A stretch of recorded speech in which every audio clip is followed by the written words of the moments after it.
Good morning, ladies and gentlemen. My name is Will Cole. I'm the founding director and now senior advisor of our Energy Resources Environment program here at SICE. And we're glad once again to be able to host this coming out of the EIA Annual Energy Outlook. I want to introduce the new administrator of EIA. He's only been there for a few weeks, so we'll have an opportunity to see and meet her today, which I'm pleased about. Dr. Linda Capuano came immediately from Rice University, where she was a fellow at the Baker Institute Center for Energy Studies. But she's had a long career working in the private sector on generally a range of issues of how to commercialize technology innovation.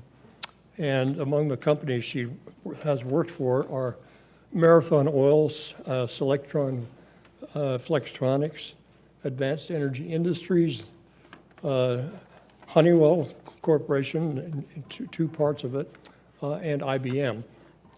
She also co-founded and was CFO for a Silicon Valley startup called Conductus that commercialized ceramic superconductor technology. She has, among other things, served on the board of the California ISO. She's an associate member of the National Academy of Sciences and has received, that I know about, at least 2 awards, one from the Society of Women Engineers and one from IBM. She has a number of degrees from Stanford to her PhD in materials science and engineering and an MS in engineering management. Also from the University of Colorado, 2 degrees, MS in chemistry and another one in chemical engineering. And I guess a previous degree in chemistry, BS, from the State University of New York at Stony Brook. So please welcome Dr. Linda Capuano.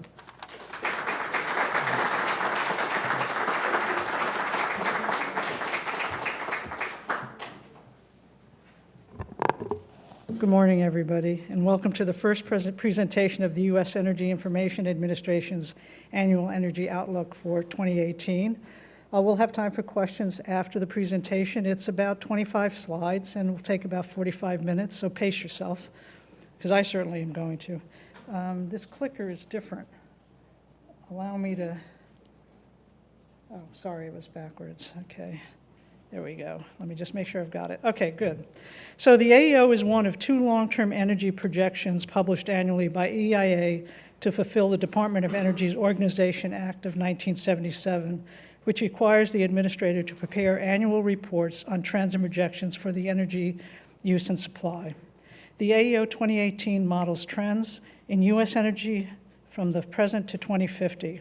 These models project what may happen under certain assumptions and methodologies, not what will happen. First, some important points. The EIA does not estimate changes in laws and regulations. It assumes that current laws and regulations, including sunset dates, remain in place. Therefore, proposed regulations, legislation, and standards are not included. An important example is the Clean Power Plan, which is not included this year, but was included last year. This is a significant assumption change, and to assist in comparison with the AEO 2017, which includes the Clean Power Plan, we also have included versions of the 2018 cases that include the Clean Power Plan. In addition, because of timing, the AEO 2018 includes the annual averages for 2017 and 2018 taken from the October short-term energy outlook. It does not include the updated thinking in the February STIO, which will be released at noon today and will be available for download on the EIA site. The full AEO document and the slides presented here will also be released and available for download from the EIA site. In addition, EIA will publish a series of issues and focus articles over the coming weeks that will provide additional tables and details. Now let's discuss some AEO highlights before we go into more detail. We find that the U.S. energy system continues to transform, with the AEO reference case projecting that the U.S. will become a net energy exporter by 2022, as a result of strong domestic production and relatively flat demand. Next, our reference case assumes a 2% per year GDP growth and projects that continued progress in energy efficiency will offset increasing energy demand, so total energy consumption will only grow at a rate of 0.4% per year to 2050. Next, our models continue to show growth in oil and natural gas production despite relatively low prices, and it is this growth in production that helps drive U.S. shift to net energy exports. And finally, we project that electricity generation mix will continue to evolve as the demand for electricity pulls in new electric power generation, and that new generation will be primarily in natural gas renewables after 2022 in the reference case. Now for a description of the AEO cases being released today. Today's release will include data tables from 14 cases, the reference case plus 6 side cases without the Clean Power Plan, and 7 comparative versions with the Clean Power Plan. In the reference case, we will consider known technology improvements, current views on economic and demographic trends, and current laws and regulations. The reference case will provide a baseline or a platform to consider potential for change, be it more or less investment in technology or more or less changes in policy. The 6 side cases provide a perspective on the potential impact of high and low economic growth on demand, as we consider economic conditions that lead to GDP compound growth rates of 2.6, 2, and 1.5%. In the high and low oil and gas resource and technology cases, we consider the impact of resources accessibility and extraction costs. And in the high and low oil price cases, we examine the effect of supply and demand changes in other countries, such as new policies or unforeseen geopolitical events that could alter the price of globally traded crude oil. We consider prices that reach $229, $114, and $52 per barrel by 2050. As you consider the range of these cases, you can understand why we discuss the AEO as a projection of trends rather than a forecast. Now let's go into more detail. This slide highlights the impact of changing domestic oil and gas resource and technology assumptions and international oil supply and demand assumptions on oil and gas prices. The graph on the left shows 5 different annual average oil price pathways for the benchmark Brent crude in 2017 dollars. The black reference case line shows the oil price increasing to $114 per barrel in 2050. And since oil is globally traded, determined by world supply and demand, we see that domestic assumptions, the green and orange lines of the high and low resource and technology cases have less of an impact on price than international events and trends, which have the potential to drive oil prices much higher to $229 per barrel, or much lower to $52 per barrel, as shown in the yellow and red lines of the high and low oil price cases. Now looking to the graph on the right, we see the black reference case shows the average Henry Hub natural gas price rising slowly to $5 in 2050 as domestic production expands into more expensive to produce areas, putting upward pressure on production costs. This graph shows that domestic and regional events have a greater impact on natural gas prices when compared with the more internationally impacted high and low oil price cases.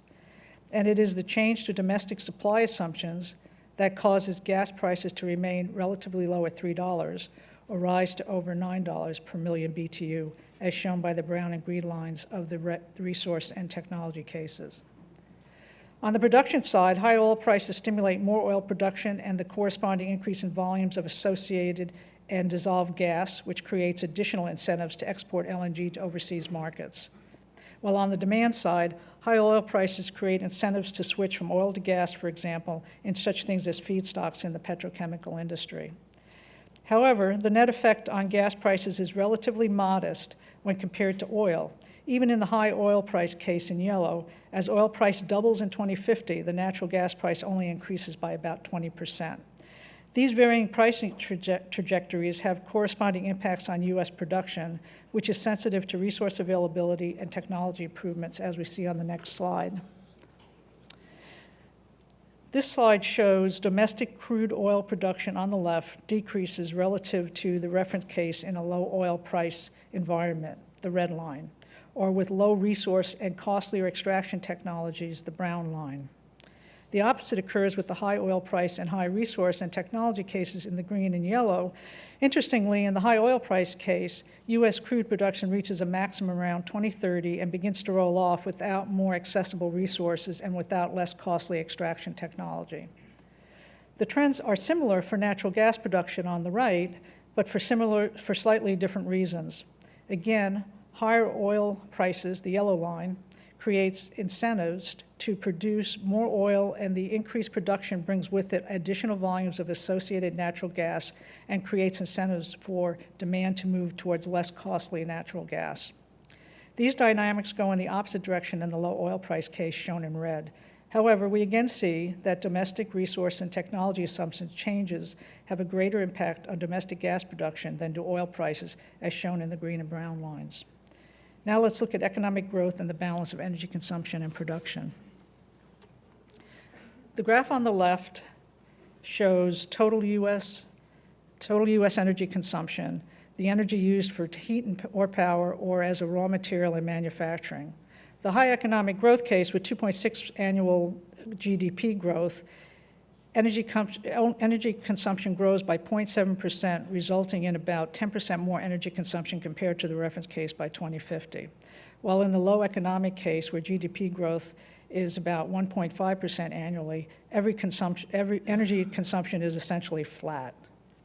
On the right, we see the energy production exceeds domestic consumption in most cases. Energy production has the potential to increase faster with the high oil prices by as much as 20% in 2050 when compared to the reference case, and with the more favorable geology and technology developments of the high resource and technology cases. So with consumption relatively stable on the left and production increasing on the right, we now have the data which leads to the AEO highlight on the next slide. The reference case projects the U.S. will become a net energy exporter by 2022. The black line in this graph reverses a near 70-year trend when the U.S. became a net energy importer in 1953. We also see that the export transition could occur earlier with increased production in the high oil price and high resource and technology development cases, the yellow and green lines, while other conditions such as low oil price and low resource and technology could cause it not to occur at all, the red and brown lines. Also note the slowing of exports in the yellow high oil price case at 2040. This reflects the lack of substantial improvements in extraction and production moving to fields with less favorable geology. And since most U.S. energy trade is in crude oil and petroleum products, we see the same pattern in petroleum exports on the next slide.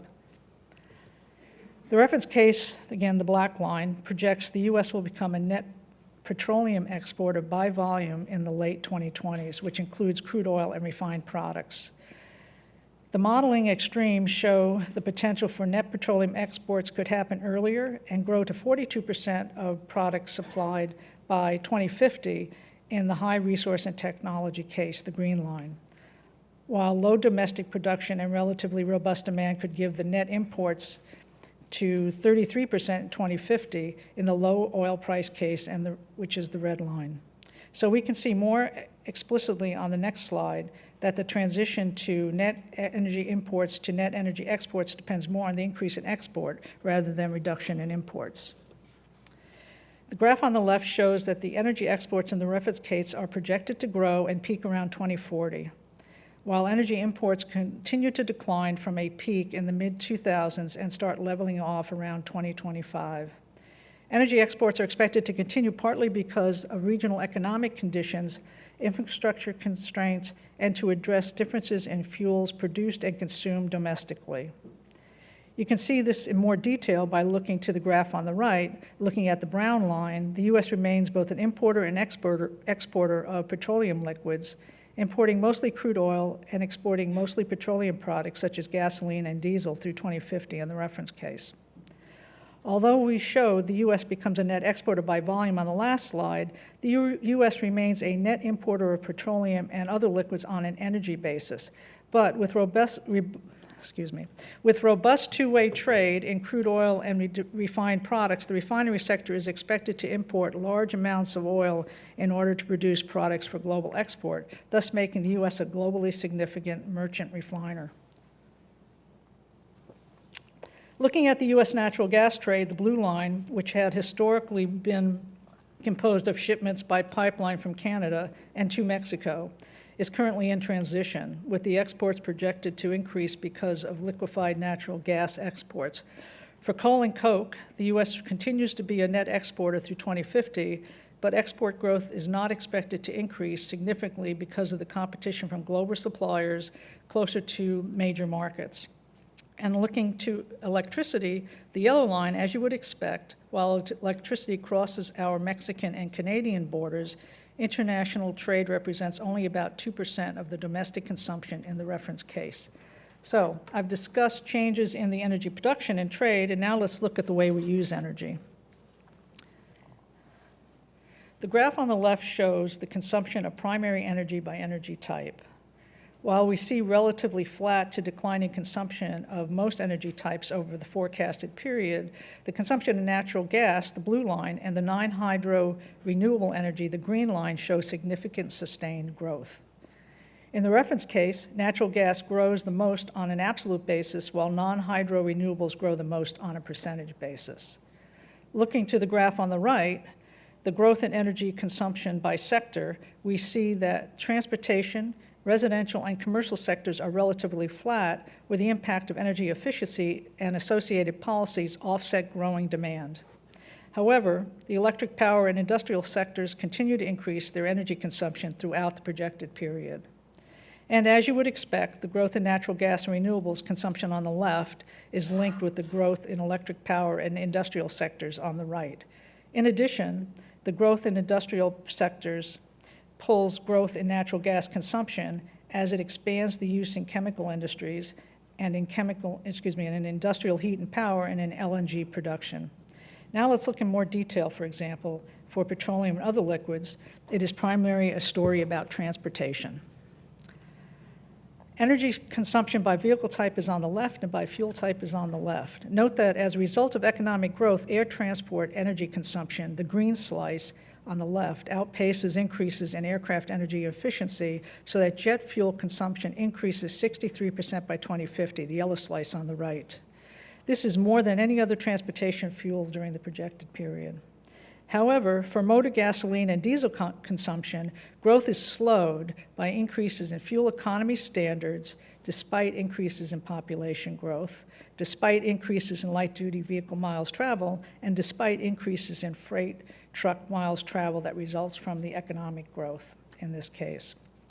So this is probably a good time to point out, before I make my next comments, that the AEO model's assumptions, and by only including current laws and regulations, the cases provide a basis to consider potential for change, be it more or less investment in technology or more or less change in policy.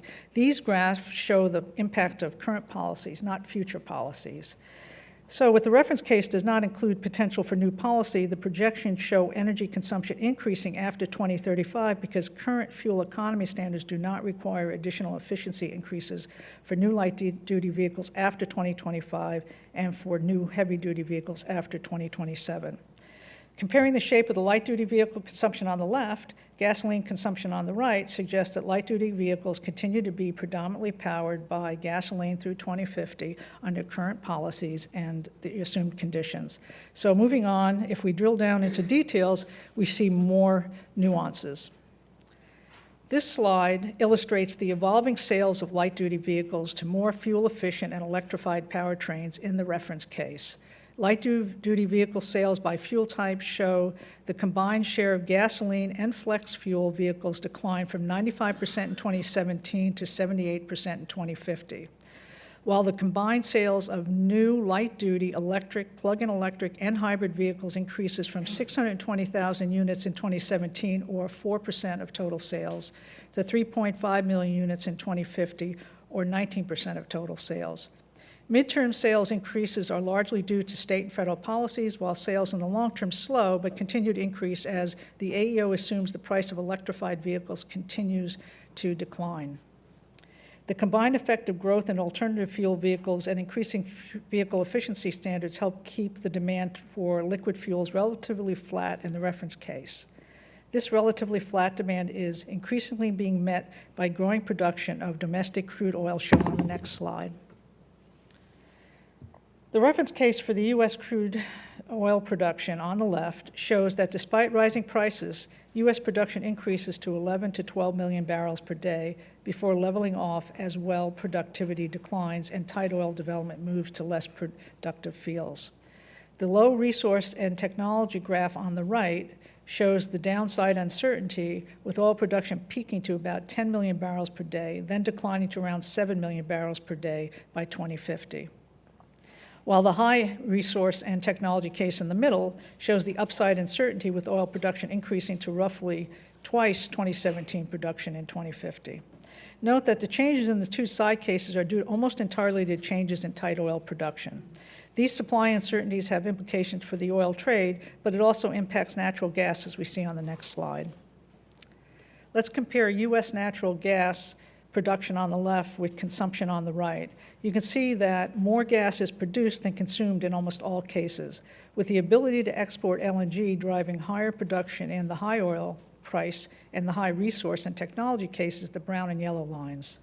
Natural gas production in the reference case shows 6% per year, grows 6% per year to 2020, then slows to less than 1% per year to 2050. On the right, U.S. natural gas consumption increases at a moderate rate in all cases other than the low oil resource and technology case, the green line. In that case, higher natural gas prices make gas-fired power plants less economically competitive than existing coal plants and encourage greater construction of renewable electricity generation. Most of this impact occurs before 2025, after which the federal tax credits and the wind and solar benefits expire. Looking to the next, the higher consumption, the high oil price case shows higher natural gas consumption, mostly driven by exports. The next slide shows the trade picture for natural gas. This slide highlights the transition of the U.S. from natural gas importer to net exporter. The graph on the left shows the source of the imports and the exports. Historically, most of the gas trade was accomplished by pipelines to Mexico and from Canada. As natural gas production increases in the reference case, net pipeline imports from Canada decrease and pipeline exports from Mexico increase. At the same time, since U.S. LNG is assumed to compete economically on the global market, LNG exports by sea increase. And looking to LNG exports and the yellow line on the graph to the right, since natural gas is typically priced to compete with oil, the combination of low U.S. gas prices and high global oil prices in the high oil price case could create economic incentives to build U.S. LNG export terminals, and since export volumes depend largely upon liquefaction capacity, more bills enable more LNG exports, potentially to 12 trillion cubic feet by 2050. In the low resource and technology case and in the low oil price case, the blue and red lines, the AEO 2018 projects an export low of about 2 trillion cubic feet, and that planned LNG export capacity does not run at full capacity, as the high U.S. gas prices in the first case and the low overseas gas prices in the other case make LNG exports less economically attractive. So remembering that LNG is only part of the domestic gas market, we see on the next slide that these large changes in LNG exports have a relatively smaller impact on domestic gas prices. The graphs show this graph shows the projected Henry Hub natural gas price in the reference case in the high and low resource and technology cases. The AEO projects that the reference case gas prices will remain relatively low when compared with historic values. However, the need to satisfy growing demand will force production to expand into less prolific and more expensive to produce areas, which puts upward pressure on production costs and gas prices. This causes gas prices to rise to over $9 per million BTU in the low resource and technology case, the green line. However, more accessible resources and improved extraction technology could have gas prices remaining near $3 in the high resource and technology case, the orange line. Thinking back to the last slides on LNG exports, the lower price $3 case has over 3 times the levels of LNG exports by 2050 when compared to the $9 case. Hence the conclusion that resource and technology assumptions have a larger impact on gas prices than LNG exports do. Also note, shown on this graph, the reference case gas prices are generally lower than in last year's AEO 2017, and this is a result in changes in the AEO 2018's resource assumptions, estimating an increase in lower-cost resources primarily in the Permian and Appalachian basins, which support higher production levels at lower prices over the projected period. Now that we've considered oil and gas, let's turn our attention to electricity on the next slide. The graph on the left shows the annual growth rate of electricity consumption has slowed for decades as economic changes and improvements in efficiency have decreased U.S. energy intensity, and consumption has remained essentially flat for almost a decade. All the AEO 2018 cases project that will change, and electricity consumption will begin to grow, averaging 0.9% per year through 2050 in the reference case. Although this projected growth rate is lower than in some of the earlier historic periods, it is projected to be higher than many other major energy sources over the same time period. The graph on the right shows the projected electricity consumption increase over 2017 levels in all 4 sectors. It also shows significant consumption of direct use electricity, the electricity generated by end users themselves. This is mainly from distributed PV solar in the residential and commercial building sector and includes combined heat and power plants in the industrial sector. Now let's look at electric power generation technologies. This slide illustrates the changing mix of electricity power generation in 2050 as its sensitivity to fuel prices. The graph on the left, the reference case, shows coal and nuclear power generation remain relatively flat, while natural gas and renewable generation increases through 2050. Our models show, in the long term, fuel prices determine the economic competition between natural gas, coal, and nuclear. However, the dip shown in the short term for coal, the black line, shows that as gas outcompetes coal, the most inefficient coal plants are closed, leaving only the most cost-advantaged plants to operate. This moderates the decline in coal-fired generation over time. Federal tax credits drive the short-term increase in renewable generation, and after these credits expire in 2022, renewables will continue to compete on economics, and the projections show a continued but slower rate of growth. The other 2 graphs on this slide provide insight into how the projected fuel mix for generation changes with changing gas prices. The center graph, with higher gas prices, shows decreased gas generation, increased renewable generation, and more coal generation than in the reference case. The graph on the right, with lower natural gas prices, has higher gas generation, lower but still growing renewables generation, and declining coal and nuclear generation as low-priced gas outcompetes coal and nuclear. These same policies and economic drivers of electric power generation also influence changes in generation capacity over the projected period. This graph shows the electricity generation capacity additions and retirements in the reference case. It highlights that the AEO 2018 models project that most new electricity capacity will be generated by natural gas and renewables. The AEO includes planned bills and announced retirements, which are mostly for relatively small-scale, less efficient, or cost-disadvantaged coal and natural gas plants. The availability of tax credits and declining capital costs is expected to add 80 gigawatts of new wind and solar photovoltaic capacity by 2021, and wind capacity additions should continue at lower levels after the expiration of production tax credits in 2022. Although incentives are reduced or expire, such as the commercial and residential solar investment tax credits, solar capacity is anticipated to continue to grow through 2050 in the power sector and on rooftop applications. In addition, new natural gas fuel capacity is expected to be added steadily to meet growing electricity demand through 2050. And even without regulations like the Clean Power Plan, new coal and nuclear plants are not assumed to be built since they are cost disadvantaged relative to gas and renewables. As we see on the next slide, the power sector's declining demand for coal-fired generation limits the growth opportunities for coal production.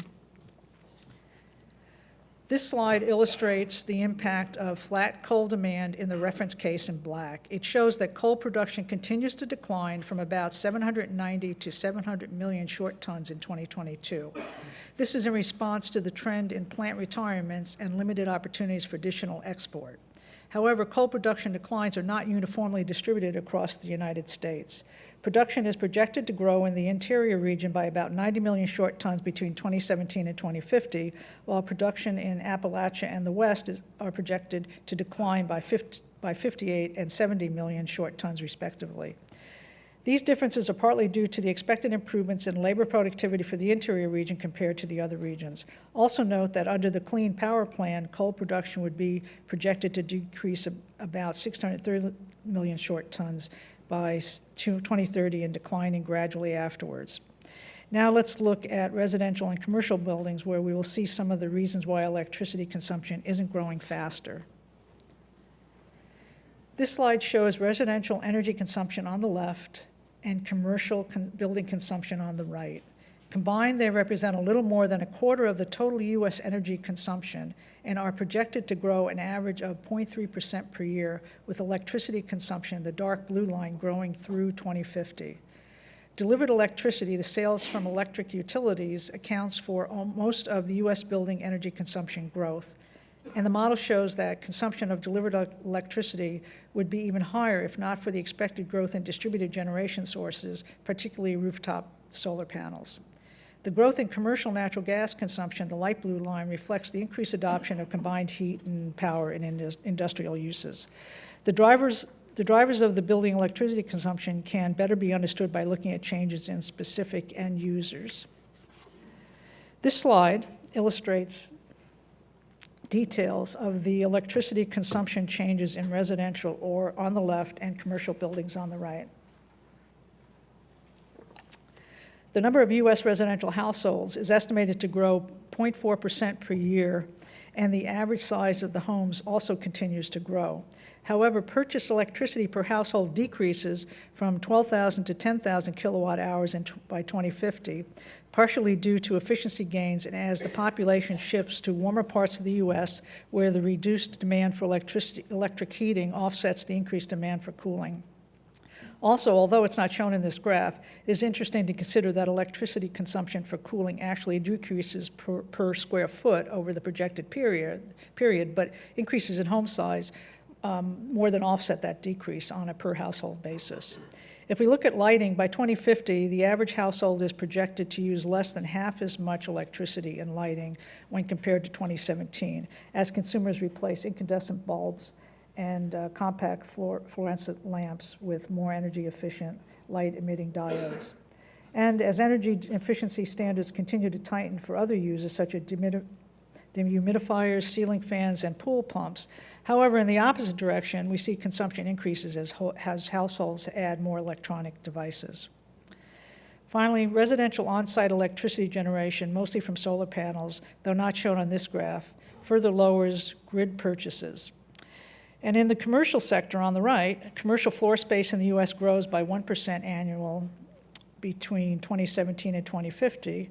Electricity used for heating, ventilation, and cooling drops by more than 1/3 by 2050 in the reference case, as the population shifts to south and west, and because of the increases in energy efficiency driven by state and local building codes.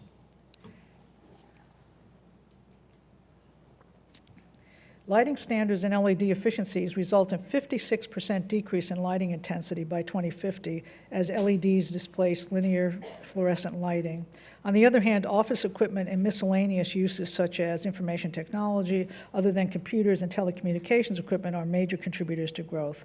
Commercial on-site electricity generation, mostly from solar panels and combined heat and power systems, also lowers total delivered electricity purchases. So finally, let me briefly show electricity consumption in the industrial sector. This slide shows annual consumption in the industrial sector grows in all cases except the low economic growth case, where it declines slightly after 2040.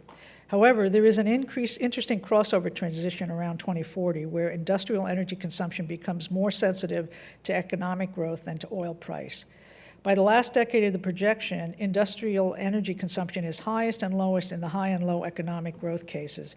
However, before 2040, energy consumed in the high oil price case exceeds the other cases due to high international demand for U.S. products and greater amounts of energy used for natural gas liquefaction. Industrial energy consumption slows after 2040 and with slowing LNG export growth in the high oil price case. Now as we close, let's pull back and summarize the economy-wide view of supply and demand in these next graphs. This slide summarizes U.S. energy consumption on the left and production on the right in the reference case. In both graphs, natural gas grows the most on an absolute basis, and non-hydroelectric renewables grow the most on a percentage basis. Most other energy types remain relatively flat throughout the projection period in the reference case. Gas consumption is driven by increased demand from the energy, power, and industrial sectors as low natural gas prices encourage growth and fuel switching. Renewables growth is driven by declining technology costs and supported by state policies that encourage the use of renewables, such as the Renewable Portfolio Standards and the federal production and investment tax credits. And so we conclude with a reminder of the AEO's highlights presented earlier in the presentation. The AEO reference case projects that the U.S. will become a net energy exporter by 2022. Total U.S. energy consumption will grow at a rate of 0.4% per year to 2050, assuming 2% per year GDP growth. Oil and natural gas production continues to grow and help shift the U.S. to a net energy exporter despite relatively low prices. And after 2022, additions of new electricity power generation capacity will primarily be natural gas and renewables. Now for a few housekeeping reminders. These slides, as well as the AEO 2018 slide deck, will be available for download on the AEI slide. I think that's already happened, but it will at the close of the session. The February short-term energy outlook will be available at noon, and the AEI will be publishing a series of issue and focus articles covering additional topics over the coming weeks. Now we move into the question and answer period. I'd like to introduce Ian Mead, the EI Assistant Administrator for Energy Analysis. Ian and I and other EIA subject matter experts who are in the audience smiling at me will be available to answer questions, and I thank you for your time.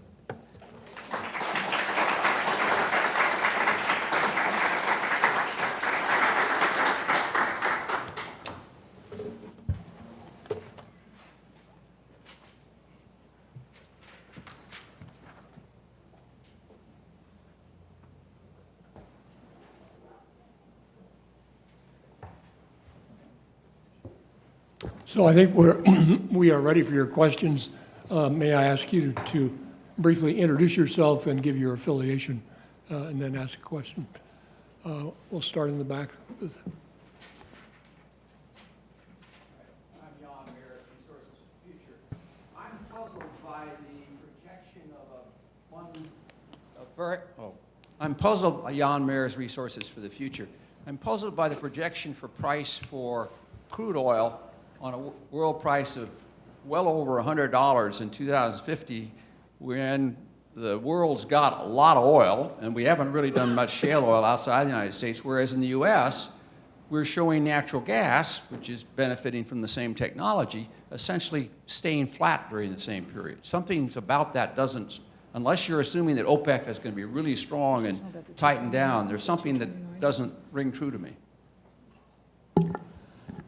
I think part of that is, what I will say about the oil price cases is first that it's often the case that our oil trajectories are a little bit higher than what some people think, and some of that has to do with the fact that we only include current laws and policies.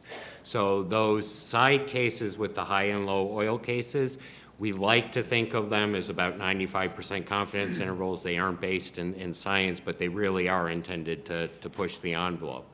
So the reason we're getting in those sensitivity analysis the high price of oil is because we're really pushing the envelope. And in order to get that high price, you not only need much tighter supply conditions, but you need much tighter increases in demand conditions as well on a global basis. So I'll make, just to put a point on what you said, is that the reference case is really the case for the current prices and policies. We intentionally push the limits on some of the other cases in order to show what could happen under certain assumptions, and they're not meant to be predictions of what happens. And so if you go into the assumptions, you could see what conditions could drive the price that high, but it doesn't necessarily mean those conditions will occur.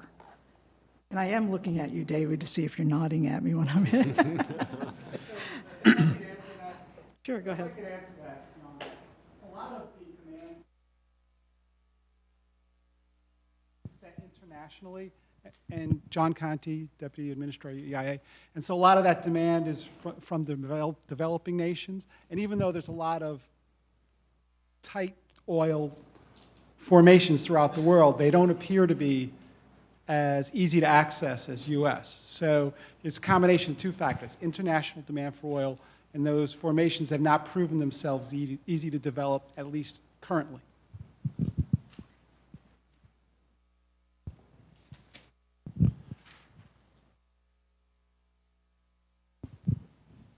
Other questions?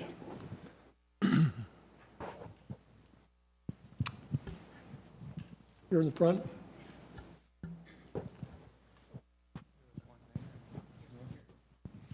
This is Deborah Blevis, who directs our program here at site.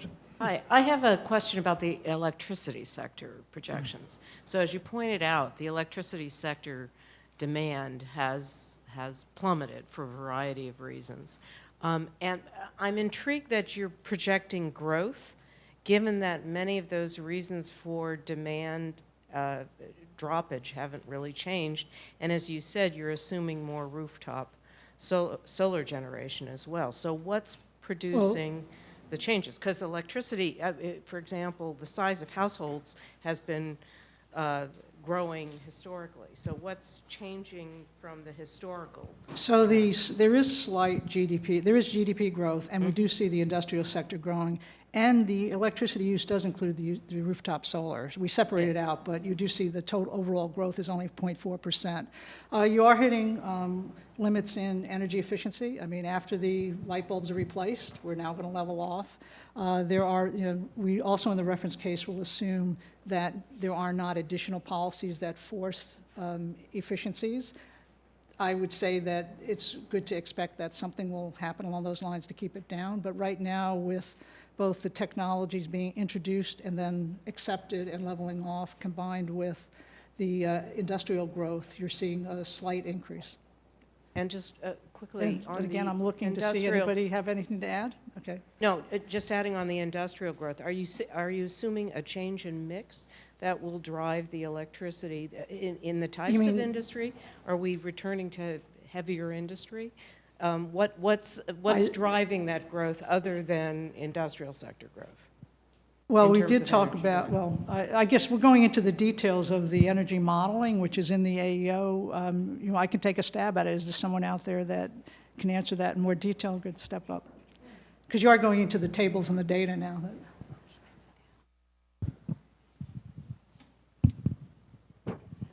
I'm Kelly Pearl. I'm the industrial team leader for Office of Energy Analysis. And to answer your question, we're not really going back toward a heavier industry.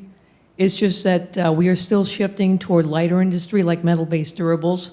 But some of the heavier industries, especially bulk chemicals, they're growing faster than they have, they're projected to grow faster than they have in previous years.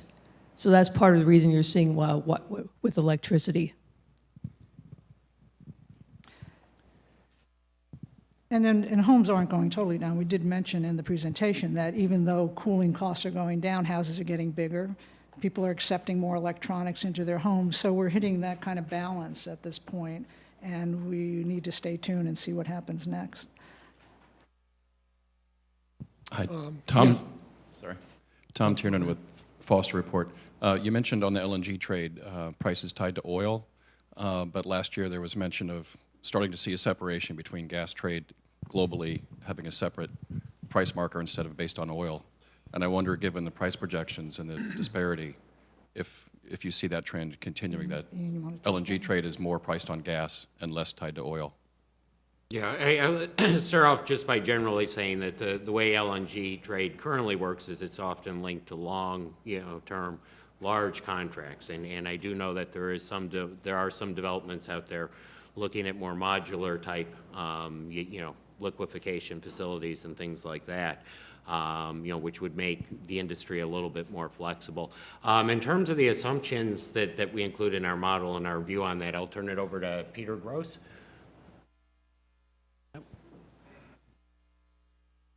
Hi, sorry, Oh, this I'm is sorry. Katie Dill. I'm a member of Peter Gross's natural gas markets team. And to answer your question, if you notice in all of the LNG trade projections, you do see that growth leveling off towards the end.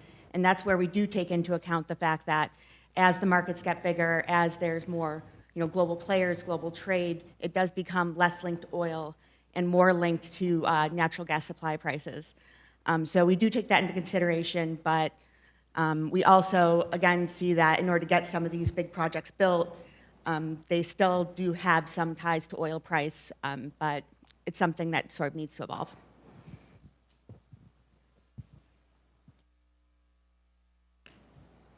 Hi, my name is Li Yang. I just wonder if you have information about household consumption, whether it's gas or electricity, and also about vehicles, your motor vehicles, if they have been taken and you have no way to consume anything. So do you have that type of information? How much difference totally or by region? Oh, you're going to handle that one? Okay.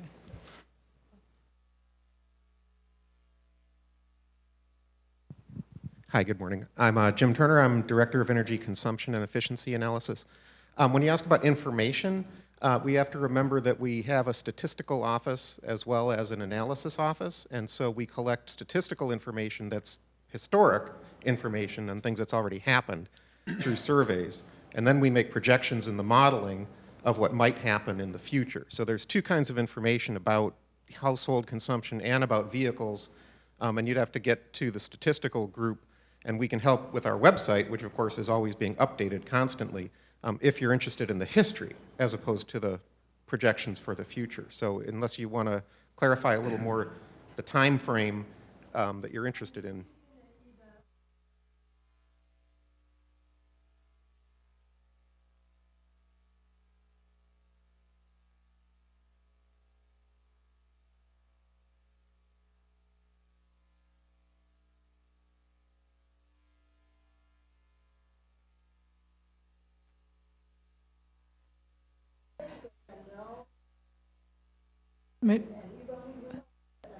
Maybe you should get together That's after, when we interesting. break and talk. Yeah, we'll talk about that. talk That's a after. consumer choice question. I'm happy to follow up after the discussion. Okay? Thanks. Hi, Howard Gernsback from MIT. I was just curious. No, I'm not going to ask. Wait, I expect you to answer your own question. No. I wouldn't do that, and I'm not going to ask about all the things that I failed to do when I was at EIA. So that would only reflect badly on me and my good friends and my new friends to be. But I am curious about, in the reference case, again, and I noticed that you're now presenting graphics out to 2050, which I applaud. But also, what kind of assumptions on the transportation side in the reference case are you using for, issues related to like ride sharing, autonomous vehicles, those kinds of things? It's one thing to say that, current laws and policies, something I said a lot in the past, but there's also, it's a long way out to 2050, and I'm just curious that when I come back in 2050 as some kind of specter, would it look a lot like today, or is there some kind of thing going on?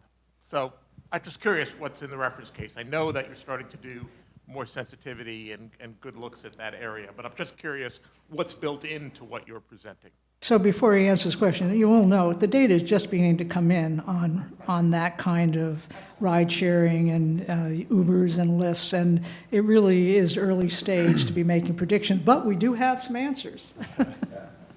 Good morning, John Maples with the transportation team in the Energy Demand Office. So Howard, we do have autonomous and ride-sharing vehicles in the reference case. They are limited somewhat. There are some current laws and regulations, or at least some that are being considered to be passed, that limit the number of vehicles that manufacturers can test or have in use. So until all that's straightened out, there are some limitations. In the model, though, we do come right up to the maximum numbers that are allowed to be in operation, and almost all of those are in taxi service or ride-hailing services in the reference case. And it's about 1 million vehicles, I think, by the end of the forecast. I'll also mention as well, this is one of the issues of focus that we'll be coming out with, that we'll look at some of the different assumptions and you know, some of the different ways things may play out, so.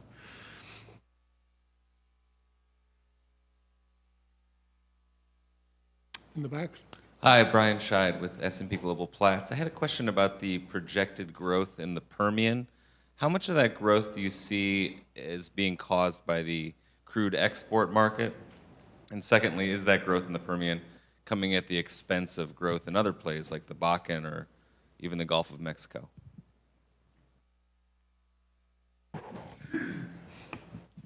Hi, my name is Meg Coleman. I'm the team lead for the Exploration and Production Group. So the growth we see in the Permian Basin and how that's modeled is really based on assumptions for the resource that's there, which is larger this year than last year based on a reassessment by the U.S. Geological Survey. So that's one of the main assumptions, the technically recoverable resource. The other main assumptions are related to the price path that we see in the future and assumptions about the technological improvement. And we know we have the reference case where, as Linda said, gets to about 10 or 11, 12 million barrels a day.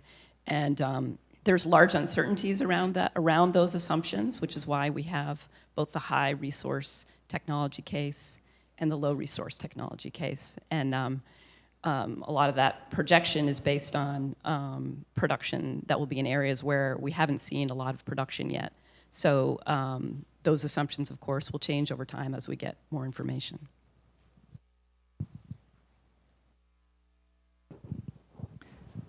Right behind you, John. Yeah. Hi, Chris Knight with Argus Media. So present law envisions opening up ANWR to oil sales. More broadly, the Trump administration's pursuing policies they say are going to increase oil production. Were you able to incorporate any of that into the AEO? Did you see any impact in ANWR, for example? When there's actual legislation, and yes, the answer is yes. And there is already legislation, so the answer is it will be. Those events happened after this AEO, so they're not included in this particular AEO, but they will be included in next year's AEO. ANWR you're talking about? Yeah. Okay, thank you. Yeah. The cutoff for this AEO was somewhere around October of last year, so anything that happened after that will be caught up in the next year's AEO.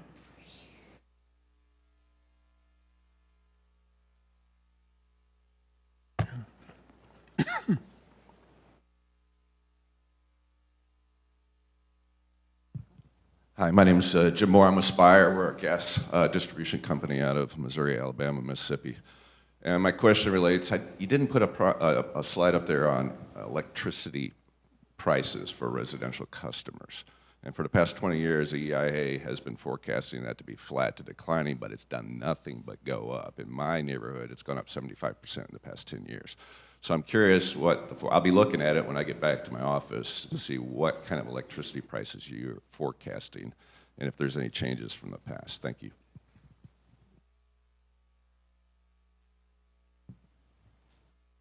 We're encouraging an expert to stand up. Right, yes, we're definitely encouraging one of the electricity experts to stand up. Thad's my good friend. He can answer this one. So Jim, I don't know if you're going to feel like such a good friend when I when I finish. It is true that when EIA projects electricity prices over time, we are looking at the components of the price that's necessary to recover all of the revenue commitments in the electric sector. It's, I would say, it's not as sensitive an electricity price as those of you who trade electricity prices are used to. It's a conceptual forecast of of covering revenue requirements. And particularly by sector, obviously, we're looking at, in the residential sector, we haven't seen the kind of growth that would be necessary to boost the fundamentals of those revenue requirements over a long period of time. Does anyone want to add anything from? Okay. I'll add. This has been one of my favorite subjects as well. I continually ask the EIA analysts this very question. And I guess we've had a recent Today in Energy article, and I advise all those interested to read our Today in Energy articles. And we had written one on this subject probably about a month ago.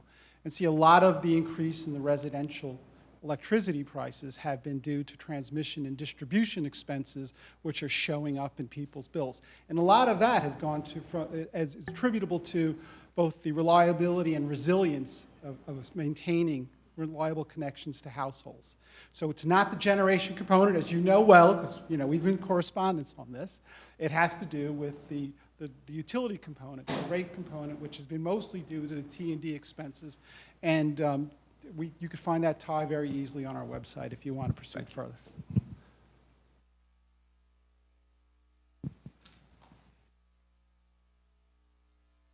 Mark Finley with BP. Linda, thank you for the presentation, and let me also thank all of the team at EIA for the invaluable service they provide to energy watchers the world over with your analysis. You made reference through the presentation to a couple of changes from AEO 17, but I'd be interested in your perspectives on what do you think are the big differences? I mean, what's changed over the last year, for the AEO 2018? Clean Power Plan was a pretty big. I was going to say the Clean Power Plan in and out was a big change.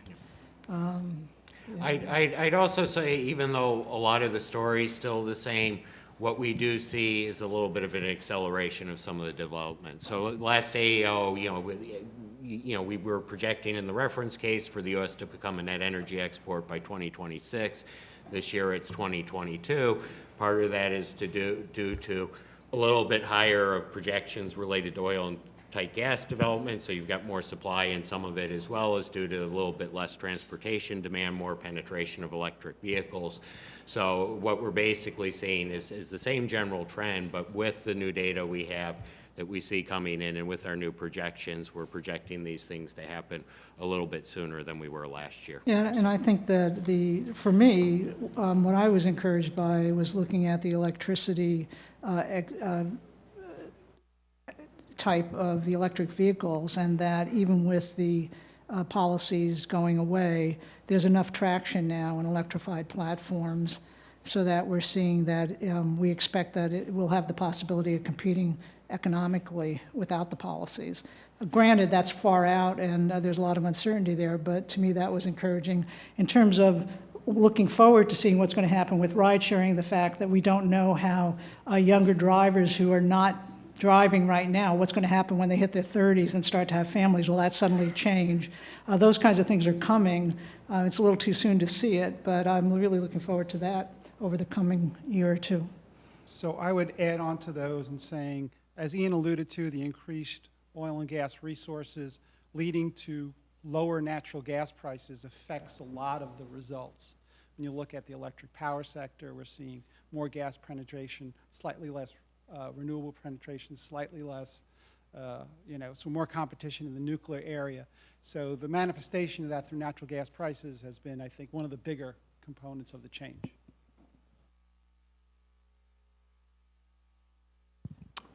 Over here. Yeah, Ken Meyercourt, peak oilist.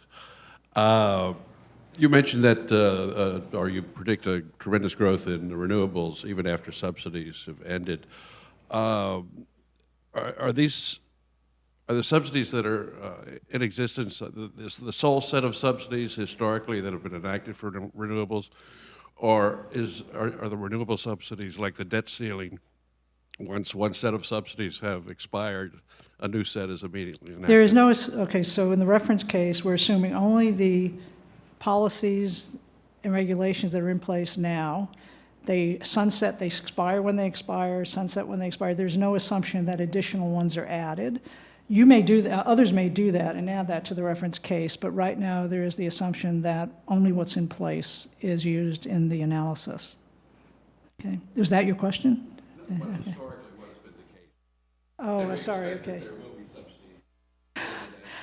I'm not going to speculate on policies, but I think there's a statistical database that policies will continue to be considered and put in place. And you go ahead, do you want to speculate? So Jim was just mentioning, we do have extended policy cases where we look at what the impact of some of the extension of these policies might be. And there'll be forthcoming issues and focus articles, stay tuned, sort of advertised in our Today in Energy articles.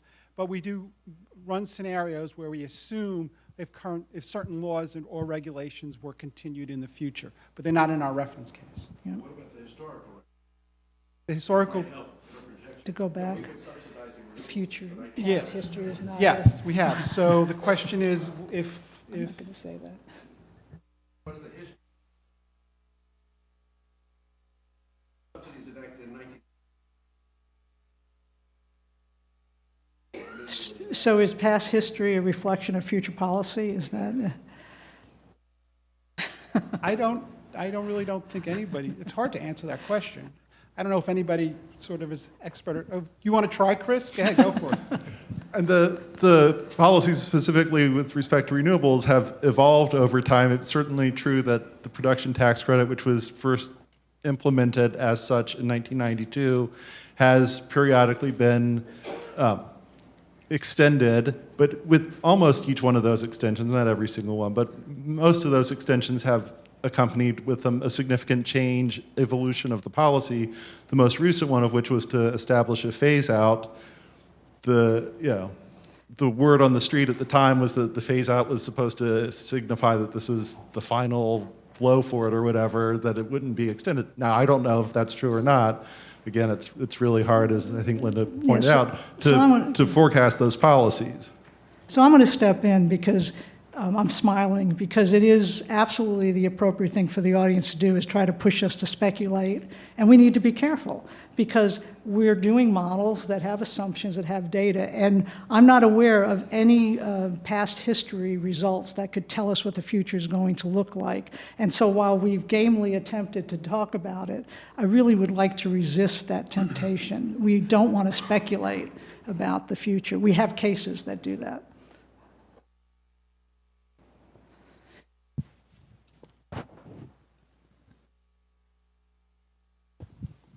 Hi, Marcus Koblitz, API. I was just hoping you could provide a little insight into your energy efficiency assumption for the model, how it compares to the 17 assumption, if it's front-loaded and tapering or constant year over year.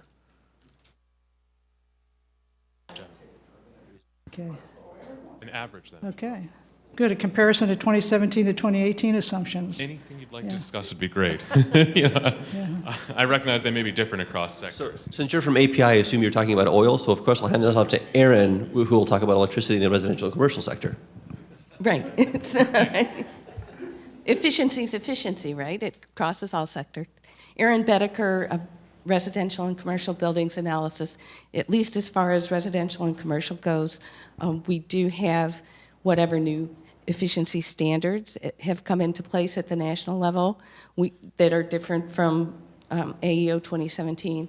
We also have refined our assumptions for including state and local level utility program type incentives for residential and commercial consumers that are based on the current programs that are in place. So those have been refined. Not that they're that different than they were before, but you might see some changes because of that. Now, I assume, what was your original question? We need somebody on the oil side? Transportation?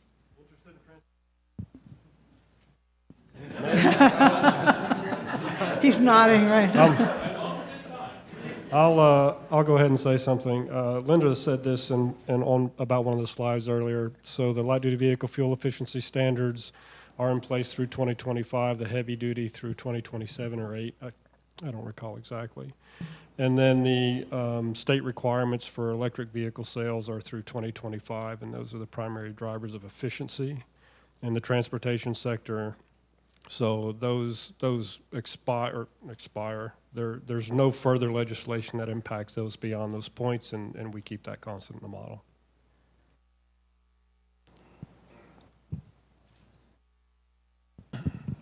Young Mayor's in the back. It's time to wrap it up. The U.S. Oil and gas industry went through a period at least 10 years in the 2000s to maybe as recently as now of their technology rapidly developing, which allowed us to develop the shale resources. And when you talk to them, they acknowledge that they were at the very start of that. So the question I have is, in your reference case, what kind of pace of technology advance do you assume in the oil and gas area compared to history and or to the future? Hi, Meg Coleman again. So in our reference case, we divide, if you're looking at the shale plays, there's basically two tiers. There's the undeveloped areas, where we assume once development first starts there, we assume a technology improvement rate of about 3%. And then after that area has stabilized or after they've optimized, that goes into another tier where we assume a technological rate of improvement of 1%. That's in the reference case. And then in the high resource and technology case, we increase the rate of technological improvement by 50%. And in the low technology resource case, we reduce that by 50%. Does that answer your question? I wanted to throw in one question, if I may, relating to nuclear power. I think your projections were pretty level, if not declining. I can't remember which cases. Part of that presumably is plant retirements, old plants. But my question is, do you assume any kind of new build in nuclear power? No. The answer is, in all the cases, and I'm looking to get verification, we do not assume that there is any nuclear build. Yeah. Go ahead, you have, please. Go ahead. This is Greg Adams, team lead for coal and uranium analysis. We do assume, the units of Vogtle get built in the assumptions, and that's it. After that, everything is economically driven. So if new nuclear is economic to build, it will be built. Yeah. That's the best, that's a better answer. Much better answer. If it's economically competitive, it will get built.